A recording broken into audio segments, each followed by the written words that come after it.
سيدنا مولانا محمد النبي الأمي وعلى آله وصحبه وسلم والحمد لله رب العالمين. Dosa pahala adalah urusan penting dalam agama. Boleh jadi semua agama di muka dunia ini, agama langit, agama samawi, menimbulkan masalah dosa pahala. Dalam demokrasi, sistem demokrasi, dalam sistem lain, komunis dan sebagainya, memang tidak timbul langsung masalah dosa pahala. Bagi sebuah negeri yang penduduknya melekat ajaran duniawi yang dibawa oleh penjajah, maka terlalu amat tipis rasa dosa pahala dalam diri masing-masing. Kerana beratus tahun Inggeris jajah negeri kita, beratus tahun Belanda jajah di Indonesia, beratus tahun Perancis, Inggeris dan Jerman jajah di Timur Tengah, menyebabkan rakyat negeri itu semakin tipis ingat dosa pahala. Hanya ingat masalah salah atau tidak salah dengan kerajaan. Jalan sebelah kanan salah ke tidak, parking di sini salah ke tidak, bayar hutang tu salah ke tidak, kalau salah boleh ke tidak aku bawa ke mahkamah pasang lawyer. Ini didikan yang ditinggal oleh Inggeris yang jauh daripada beragama. Inggeris mengaku dia beragama Kristian, tetapi kepala dia agama Kristian ni kepala dia Nabi Isa Tuhan. Di samping dia faham Isa ni Tuhan, Isa tak boleh buat apa, tidak berfungsi. Sebab tu bagi mereka lebih senang beragama, menolak agama Islam bagi membolehkan dia senang mengikut kata dia. Lebih lagi orang yang tak mahu beragama ni, dia sembah berhala. Dia kata lebih senang kita sembah berhala, kerana berhala ni tak ada sebarang suruhan dan tak ada sebarang larangan. Buat apa pun berhala tak marah, buat apa pun berhala tak mereka. Ni itu kiraan sendiri. Sedangkan manusia ni bukan terjadi sendiri. Manusia sengaja dibuat oleh Allah. Dan belum daripada Allah buat manusia, lebih dulu Allah Ta'ala buat infrastruktur bagi manusia. Kemudian asasi bagi manusia ni bukan saja jalan raya, bukan saja parit air, bukan saja bangunan hospital. Kemudian asas sebenarnya ialah bumi yang kita pijak, langit yang kita junjung, udara yang kita mendapat. Ini kemudian asasi bagi manusia. Yang benar ni langsung manusia tak boleh buat. Tak ada manusia boleh buat bumi, tak ada manusia boleh buat udara. Jadi mau tak mau manusia mesti berpatah balik kepada agama yang bertuhan, yang nama Tuhannya Allah Subhanahu Taala. Allah inilah yang menetapkan kita hidup di muka dunia ni menjadi hamba dia. Dalam istilah Islam dia panggil khalifah. Wa isqarabukal malaikati inni ja'ilun fil ardi khalifah. Tiap-tiap seorang manusia, Melayu baik, Cina baik, PAS baik, UMNO baik, apa lagi manusia mana baik, mesti ingat bahawa tak ada benda atas ni hak terjadi sendiri. Semua dibuat oleh pembuat. Yang buatnya ialah Allah. Tak ada syarikat boleh buat setitik air, tak ada kerajaan yang boleh buat selai daun, tak ada ibu bapa yang boleh buat seekor ikan bilis. Semua Allah buat. Dan Allah ni cukup sayang pada manusia. Lebih pada ibu bapa, sayang pada anak. Tanda dia sayang ialah ada yang dilarang, ada disuruh. Macam ibu bapa yang sayang pada anak, ada disuruh lain. Suruh pakai pakaian bersih, suruh sekolah, suruh tidur pukul sekian, suruh bangun pukul sekian. Ini tanda ibu bapa yang sayang pada anak. Tak ada ibu bapa yang sayang pada anak, tapi dia biar anak nak main di mana, nak sekolah tak apa, tak sekolah tak apa. Tak ada. Jadi tanda seorang ibu bapa sayang pada anak, ada suruh, ada larang. Ada benda suruh, ada larang. Allah Ta'ala ada suruh, ada larang. Hak dia larang ni kalau kita buat juga, kita panggil berdosa. Walaupun polis tahu, mak bapak tahu, kalau orang tak tahu pun kita dengan Allah bersalah. Bersalah itulah kita panggil dosa. Jadi dosa ni kita diminta mengelak diri supaya kita tidak terjumus dalam bermacam-macam bahaya. Di dunia baik, akhirat baik. So, coba satu orang fikir, dia seronok mencuri. Mencuri itu seronoklah kalau kita curi orang. Tapi kalau orang curi barang kita, bertumbuk kita. Bertumbuk itulah bala yang menimpa manusia. Bertumbuk, bertengkar, dendam, itu ini semua sekali azab Allah Ta'ala timpa pada orang yang buat benda Tuhan larang. Begitu juga sebaliknya, kita dikehendaki buat tertentu. Yang kalau kita buat barang yang Tuhan suruh, kita diberi upahan. Yang kita panggil pahala. Pahala ni barang merupakan duit yang kita akan guna dalam kubur. Dalam istilah ekonomi dia panggil foreign currency. Mana-mana kerajaan yang ada duit luar, duit Amerika ada negeri kita, duit itu ada, senang kita bermuamalah, berurusan dengan negeri luar. Orang ada pahala betul-betul orang ada duit. Duit ajnabi kita panggil apa? Umlah ajnabi, foreign currency lah, duit luar. Senang kita masuk kubur, tinggal negeri kita masuk kubur, senang kita. Nak makan, nak minum, senang. Kenapa? Kita ada pahala. Jadi dosa mesti mengelak diri, pahala mesti usaha seboleh-bolehnya. Terlalu banyak Allah menerang pada kita dalam Quran, termasuklah ayat fadamdama alaihim rabbuhum bidzambihim fasawwaha wala yakhafu uqbaha. Allah fadamdama, damdama mana Allah Taala turun bala dumdam. Dumdan itu perkataan apa mudahnya damdama. Fadamdama alaihim rabbuhum bidzambihim. Allah Taala turun azab bertubi-tubi bidzambihim dengan sebab dosa mereka. Dosa mereka hasil daripada ayat ni belum pada Ad Samud. Ad Samud satu kaum zaman dulu tak dengar perintah Taala, maka Taala hancurkan mereka dengan azab dam-dam, tubi-tubi. Ad Samud kaum Maharaja Firaun sendiri, Raja Namrud sendiri, Abu Jahal sendiri. Terlalu banyak Allah Taala sebut dalam Quran bagaimana Firaun diselam dalam kubur. Dan cara Tuhan guna bahasa yang fanabaznahum fil yam. Fanabazna kami lempar di dalam laut. Sedangkan tak nampak dari segi zahirnya Allah Taala lempar Firaun dalam laut. Tapi Tuhan guna bahasa fanabaznahum fil yam. Aku lempar dia ke dalam laut. Dengan segala-gala buzaraknya, wazirnya, menterinya habis dalam laut. Itu hak namanya Firaun kan. Abu Jahal pula begitu juga. Abu Jahal pergi dengan segala seronoknya pergi perang Badar.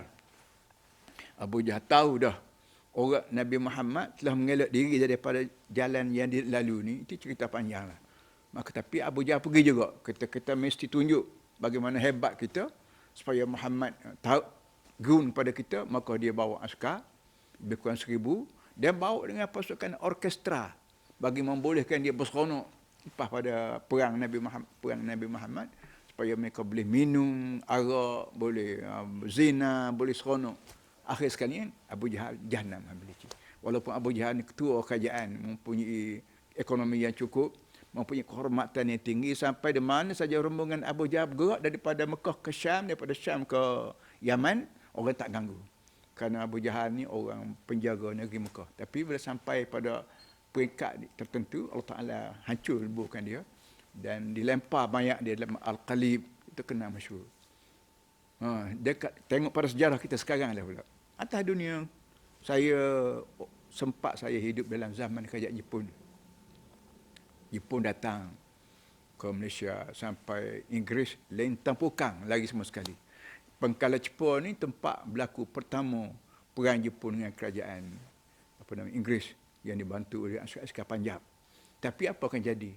Akhir sekalinya 3 tahun 8 bulan 22 hari kerajaan Jepun yang terkenal dengan penampar tawa, terkenal dengan ayam di kampung dia nak diambil, terkenal dengan kerah koli kerja Burma kan, tak tahu ke mana sekarang ini. Beribu-ribu rakyat Kelantan jadi musnah habis. Lapangan terbang perkara Jepun tu dibuat oleh askar kerahan. Lapangan terbang ke Jepun tu pukul 3 pagi orang lalu di rumah saya Perdana Melaka tu. Kenapa nak pergi buat lapangan terbang? Ponggah batu. Di kampung saya tu ada jalan kereta api dulu. Ambil batu daripada Bukit Marak, lalu di kampung saya, dan Sungai Perdana Melaka tu ada jambatan dulu untuk ponggah batu. Jadi orang betul-betul azab hidup zaman Jepun, kena tempelin lagi, mahal barang, mahal apa semua sekali. Tapi apa akan jadi? 3 tahun, 18, 22 hari, Jahannam. Itu zaman Jepun. Kita tengok pula George Bush, Presiden Amerika, dengan kekuatan dia, dengan tenteraan dia, dengan ekonomi dia, dengan berapa. Akhir sekali parti dia Jahannam, dia pula kena lempar dengan kasut atas muka. Ini terang-terang di muka dunia lagi. Segala kejahatan yang manusia buat, Allah Ta'ala balaskan. Jadi tak betul orang yang mengatakan nanti akhirat dia baru kena balas. Tak betul. Itu orang tak baca Quran. Orang reka sendiri. Agama mana boleh reka sendiri? Mana boleh manusia reka. Nak reka buat rumah sendiri pun tak boleh. Nak buat kuih, nak reka sendiri tak boleh. Ada kaedah dia. Nak buat kuih begini. Nak buat rumah begini. Nak buat sakut ayam tak boleh reka sendiri. Mesti ada peraturan dia. Ini kan agama daripada Allah. Lebih lagi mustahak kita patuh pada Quran. Tak boleh reka-reka begitu. Dan dalam sejarah Islam, Arab Mekah sendiri reka perkara agama. Termasuklah tawaf Baitullah. Siang hari si laki-laki tawaf telanjang. Malam perempuan tawaf telanjang. Ini reka dia. Reka bahawa dosa kita buat dengan kain kita ni. Kita berjudi, kita berzina, kita menarut dengan kain ni lah. Jadi bila kita pergi ke Mekah nak bersih dosa, nak bersih macam mana, kita pakai kain yang kotor dengan dosa, maka kita telanjang. Siapa dia ajar kepada kamu nak bersih dosa dengan buat dosa lain? Telanjang sendiri itu berdosa. Jadi nak bersih dosa dengan menggunakan dosa lain. Mana boleh? Ini semua berpunca daripada reka sendiri. Termasuklah kita sekarang ini. Kita sekarang ini banyak orang Melayu sendiri beragama Islam beratus tahun sudah. Tinggal agama, ambil kebangsaan. Itu reka dia bagaimana selamat. Akhirnya pernah janam habis. Segala semangat benci kepada dosa yang telah ditanam beratus tahun oleh nabi-nabi dan alim ulama, sekarang ini terlucut semua. Timbul rasuah. Kenapa manusia berani buat rasuah? Sedangkan rasuah ni demokrasi pun kata tak boleh, Islam bukan lebih-lebih kata tak boleh. Tapi buat. Kenapa? Kerana buang semangat takwa, semangat agama. Semangat agama ni diri daripada dua perkara ya. Al-amru wan nahyu. Suruh buat hak ini suruh, tinggal je larang.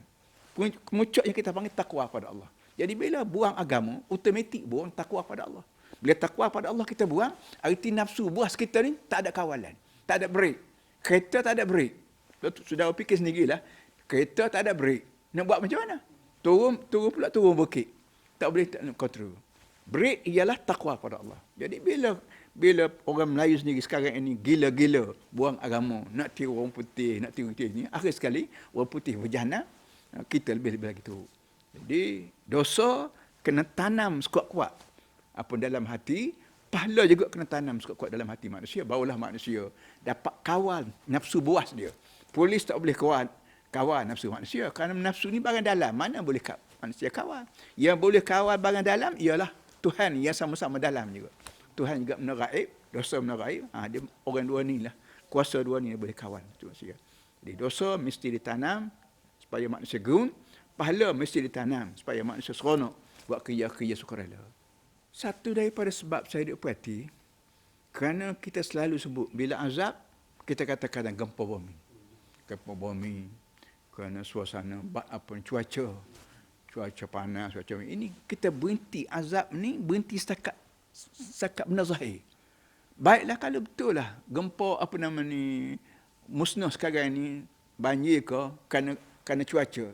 Soalnya siapa yang mengendalikan cuaca sampai kemarau?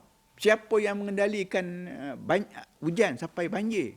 Siapa yang mengendalikan suasana sampai jadi kelang kabut semua? Banyak kadang-kadang mari kesing. Siapa? Takkan nak jadi sendiri. Mana ada benda jadi sendiri? Situ duduknya Allah Ta'ala. Jadi doktor-doktor yang mengubat manusia, saya minta orang tu tolong beri perhatian kepada pesakit. Tak usah sebut bahawa sakit ini makcik kerana darah tinggi saja. Jangan berhenti setakat tu. Kerana makcik tak dengar nasihat Allah Ta'ala. Allah Ta'ala kata, kulu washrabu wa la tusrifu. Makanlah, hai manusia. Minum, tapi kamu jangan melampau. Boleh jadi makcik melampau gula, melampau garam, melampau masam, melampau apa lagi yang menyebabkan darah tinggi, jantung punah. Jadi doktor-doktor sekarang sudah mulai timbul perasaan ni. Kita pergi hospital, dah tengok dah. Poster-poster tulis, semua penyakit ada ubat. Allah Ta'ala sebut, Nabi Muhammad sebut likulli da'in dawa, sebagai penyakit ada ubat. Dengan cara itu insya-Allah segala penyakit-penyakit tidak hanya berhenti setakat darah tinggi, berhenti setakat gula banyak, tapi naik setengah lagi. Darah tinggi ni kerana kita tak dengar nasihat Allah Ta'ala. Kulu washrabu wa la tusrifu. Makan minum tapi jangan melampau. Bukan melampau banyak. Banyak nasi. Banyak nasi tak jadi juga, banyak gula tak jadi juga, banyak garam tak jadi juga, banyak masam tak jadi juga, banyak tidur tak jadi juga, banyak rehat main tak jadi juga. Jadi tusrifu ni mesti dibesar-besarkan oleh para doktor sendiri dan oleh ibu bapa di rumah lagi. Doa ni tidak mesti turut sepatah-sepatah ajaran Nabi. Kerana belum Nabi Muhammad mari pun manusia berdoa dah. Cuma kalau kita boleh tiru perkataan yang dikeluarkan Nabi Muhammad sallallahu alaihi wasallam lebih baik. Tanda kita ni bergantung dengan Nabi selama-lama. Dia bergantung dengan Nabi ni arti bergantung orang rapat dengan Tuhan. Itu dia. Jadi terlalu banyaklah doa-doa ni. Saya sekarang ni setiap kali sembahyang subuh saya baca doa kunut nazilah kita panggil. Dalam Islam ni tidak mesti kunut, tidak mesti sembahyang subuh. Sembahyang subuh, sembahyang asar, sembahyang maghrib kita digalak menggunakan doa kunut nazilah bila turun bala. Dan bala sekarang ni bala yang paling teruk sekali bala sekular. Sekular ni maknanya bala yang kita panggil agama lain, politik lain. Berniaga tersebut daripada agama lah. Bersosial tersebut daripada agama. Ini satu kecelakaan bala Allah Ta'ala yang turun pada manusia sekarang ini, baik pak kita, baik pun negeri Arab, berpunca daripada kita sendirinya beri peluang pada orang yang sekular ni memimpin kita. Orang tak ada agama nak pimpin. Saudara ada lesen motorcar, misalnya. Saudara ada motorcar, tapi jalan tak tahu. Saudara ada motorcar, ada lesen, tapi saudara tak pernah pergi Kuala Lumpur. Nak bawa macam mana? Motorcar ada lah, lesen ada, tapi jalan tak tahu. Ni nak pergi macam mana? Begitu kita. Ilmu ada, universiti ada, profesor ada, pensyarah ada, tok guru ada. Tapi masa depan kita tak tahu kenapa. Itu berkandak kepada hati-hati. Jadi dengan sebab itu kita minta doa. Dalam Islam ajar pada kita, doa yang paling penting sekali ialah ihdinas siratal mustaqim. Ya Allah, tolong pimpin kami ke arah yang betul. Aku seorang korporat. Aku ada kebolehan berniaga. Aku ada modal. Aku ada pengalaman. Tapi hala depan perniagaan aku tidak tahu. Boleh jadi ada rasuah. Boleh jadi ada penyamun. Boleh jadi kerana aku kedekut bayar gaji pekerja. Boleh jadi aku mungkin janji dengan pelanggan aku. Ini semua ni tidak as-siratal mustaqim. Jadi doa yang paling penting sekali ialah minta Allah beri hidayat. Tunjuk jalan. Hidayat ada dua. Hidayat tunjuk dengan cara ajar. Satu lagi hidayat yang panggil i'anah, tolong. Dilalah wa i'anah. Saya selalu misalkan, kalau saudara turun Kota Baru dan saudara tak biasa di Kota Baru, saudara berjumpa dengan polis trafik. Pak Cik, Datuk, saya nak pergi pejabat tanah. Kalau polis trafik itu dia banyak masalah, kerja dia banyak, dia kata begini Pak Cik pergi straight line ni, ada sebelah kanan tu ada bangunan besar putih. Tu pejabat tanah lah tu. Itu satu. Satu lagi polis kesian tengok pada orang kampung tua ni. Tak apalah Pak Cik, mari duduk atas motorkar saya, atas motosikal saya bawa pergi. Sampai pintu pejabat, dia kata Pak Cik, inilah pejabat tanah. Jadi Allah Ta'ala ni beri kedua kepada kita. Tunjuk ajar, baik ya buruk. Iaitu melalui mata, telinga, otak. Kerana mata, telinga, otak ni pukat untuk kita dapat ilmu. Kita baca Quran, kita baca hadis, kita baca sejarah, kita baca itu ini, kita dapat hidayat pada Allah. Baki laginya, sampai ke tidak melalui ilmu kita ni kepada matlamat itu, terletaklah pada taufik kita panggil. Satu hidayah, satu taufik. Jadi kalau kita bertemu dengan kawan, ibu bapa, misalnya kita daripada anak keluarga yang beragama, insya-Allah ilmu pun diajar, dia dibawa contoh-contoh kepada kita. Tapi kalau kebetulan anak terdiri daripada keluarga yang tak padu pada agama, maka budak ni hanya reti tapi tak ada contoh depan mata. Ini masalah besar masyarakat sekarang. Masyarakat sekarang ni belajar tapi ibu bapa tak beri pertolongan, tak mencerminkan Islami. Itu masalah juga. Pergi sekolah pula kebetulan cikgu pandai-pandai semua. Tapi cikgu duduk di sekolah 4 jam, 5 jam. Lepas tu anak balik ke rumah. Cikgu balik ke rumah dia. Tak ada hubungan lain pada 4 jam. Dalam 24 jam hanya 4 jam belajar berhubung dengan guru. Ini satu masalah besar dalam dunia sekarang. Jadi ulihan demikian Kelantan usaha sungguh-sungguh sejak daripada ibu bapa sampai sekolah, sampai kerajaan menjadi contoh kepada hidayat. Ibu bapa di rumah jaga anak, didik anak supaya berislamik. Cikgu di sekolah, ustaz di sekolah juga usaha sungguh-sungguh supaya pelajar dia dapat mencerminkan diri dia. Cikgu tu menjadi cermin pada anak-anak dan kerajaan juga begitu.